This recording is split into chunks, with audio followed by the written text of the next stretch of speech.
መጽሐፍ ቅዱስ ላይ ኃጢአትን መደበቅ ምን እንደሚያመጣ የሚያሳይ አንድ ታሪክ ልንገራችሁ።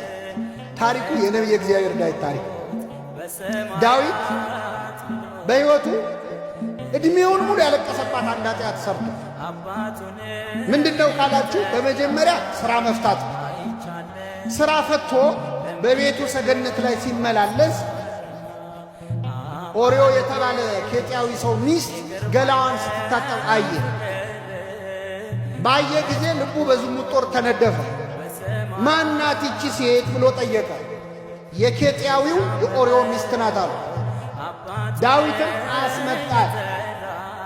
ተመልከቱ፣ ኃጢአት የሚጀምረው ማናት ሲባል የገሌ ሚስት ናት ሲባል ማቆም አለብህ። ባለ ትዳር ነው ሲባል ማቆም አለብሽ።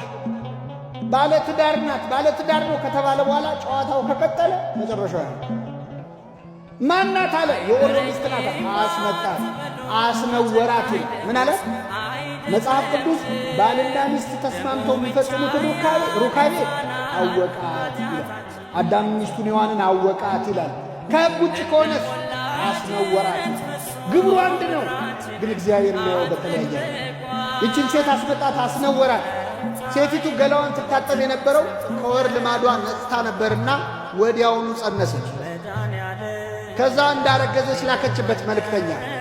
ጉድ ነው እንግዲህ፣ እግዚአብሔር ያሳያችሁ። ንጉሥ የወታደር ሚስት ቀምቶ፣ ዳዊትን ያህል ንጉሥ የወታደር ሚስት ቀምቶ ከሱ ልጅ ጸነሰች ቢባል ለስሙ ጥሩ ነው አይደለም። ስለዚህ ዳዊት ምን አረገ? ጦር ሜዳ ደብዳቤ ልኮ ኬጢያዊውን ኦርዮን አስመጡልኛል። ኦርዮ ተልኮ መጣ። ንጉሡ ፊት ቀረበ፣ ሰላምታ ቀረበ። ዳዊት ምን አለው? እንዴት ነህ? ጦሩ እንዴት ነው? ሰላም ነው ወይ አለው።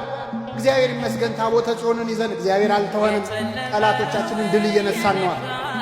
በልሽ ወደ ቤት ግባና አረፍ በል አለው። ዓላማው ምንድን ነው? ዳዊት ገብቶ ከሚስቱ ጋር እንዲተኛና ልጁ የማን ነው እንዲባል፣ የእሱ ነው እንዲባል ግባና ተኛ አለው። ምግብ አስይዞ ላከው ይላል። ከቤተ መንግሥት ምግብ። የቤተ መንግሥት ምግብ በነገራችን ላይ በጣም መጥፎ መዘዛ ነው። የቤተ መንግሥት ምግብ አንዴ ከቀመስከው ቀጥሎ ሞት ነው የሚከተለው። እና ምግብ አስጭኖ ወደ ቤቱ ላከው። ኦርዮ ውጭ አደረ።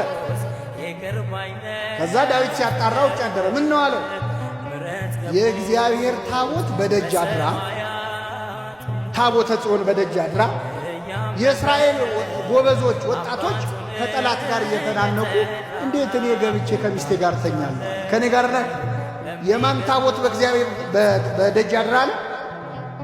አይገርም? ኦርዮ ኬጢያዊ ነው። ኬጢያውያን አሕዛብ ናቸው። ከአሕዛብ ወገን መጥቶ ተገርዞ ነው እስራኤላዊ የሆነ። ኬጢያዊው ኦርዮ ለዳዊት ስለ ታቦተ ጽዮን ክብር ይንገረው በእውነት አይገርማችሁ? ስለ ታቦተ ጽዮን ክብር የእግዚአብሔር ታቦት በደጅ አድራ። አንዳንዴ እኮ